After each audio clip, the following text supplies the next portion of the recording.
I had my first midlife crisis at 25, which possibly suggested a very short life.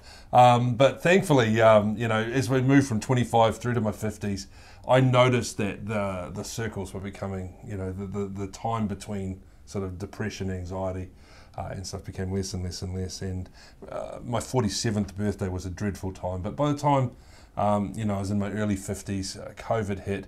And, look, 14 days to flatten the curve, I'd have made it. Yeah. I'd have made it. But even with bad mental health. Even with bad mental health, yeah, right. I would have gritted and got through. But 5 weeks into a crisis that just seemed to be getting deeper and deeper and deeper, I crashed. Now, of course, I came to realise it wasn't COVID's fault. It was just the catalyst. Ultimately, it was my childhood. Had not set me up. It had not.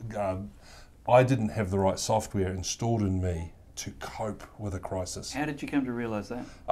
Basically through the process. I'd been seeing a counsellor in Brisbane for some time, about 18 months prior, and we'd already been exploring my childhood and some of those things.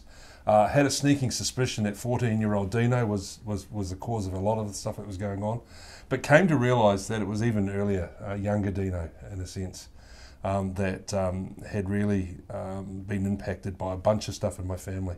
And I ended up, when I crashed, and I mean, we're talking crashed, I mean, I'm literally sitting, I'm a pastor of a large thriving church, sitting on my couch in a fetal position, holding my phone for 2 hours because my elders have texted asking to have a meeting with me about my mental health because my wife may have mentioned to them that they needed to.